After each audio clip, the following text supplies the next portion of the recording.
Depuis quelques jours et dans toute la fonction publique, ce sont les élections professionnelles. Vous en avez sûrement entendu parler, c'est le moment où on vote pour nos représentants du personnel, que l'on soit comme moi fonctionnaire ou contractuel, en CDD, en CDI ou encore apprenti, que l'on travaille en centrale à Paris ou en préfecture, sous-préfecture ou même dans d'autres services territoriaux de l'État comme dans les commissariats de police.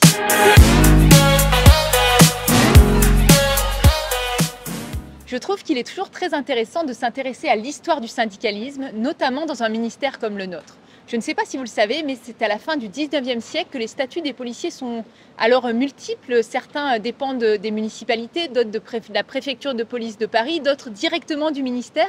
Et cette diversité des statuts influence directement l'organisation des travailleurs. C'est à ce moment-là qu'apparaissent les premiers mouvements de grève et le premier collectif de salariés est créé sous la forme d'une fédération d'amicales. Mais en ce qui concerne le ministère de l'Intérieur, comme d'ailleurs dans toute la fonction publique d'État, c'est principalement à l'issue de la Seconde Guerre mondiale que le syndicalisme s'organise avec une reconnaissance des droits des fonctionnaires.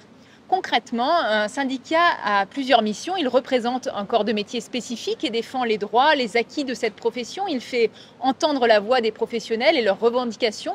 Et il participe aux grands projets de transformation et d'évolution de la profession qu'il représente.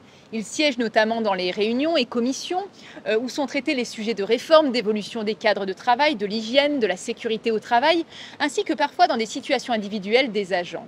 La base du travail syndical repose essentiellement sur des règlements intérieurs ainsi que sur le code du travail. Ces règles s'appliquent au personnel civil, administratif des préfectures, techniques, scientifiques dans différentes forces de sécurité intérieure, comme la police nationale.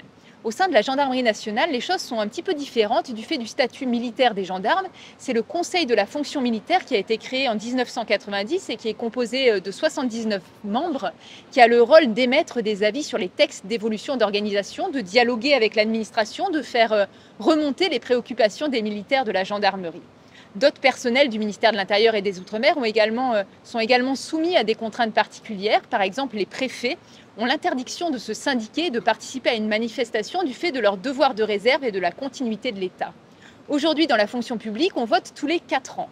Dans tout le ministère de l'Intérieur et des Outre-mer, les votes pour les élections professionnelles se déroulent sous la forme d'un vote électronique. Nous l'avions déjà expérimenté en 2018 et cette expérience avait été très concluante. L'accès via Internet par des bornes de vote installées dans les services est facilité pour que chacun puisse très facilement pouvoir exercer son droit de vote. Et pour en savoir plus, il existe un site Internet sur lequel je vous conseille de surfer si vous souhaitez davantage d'informations ou si vous avez des questions plus précises.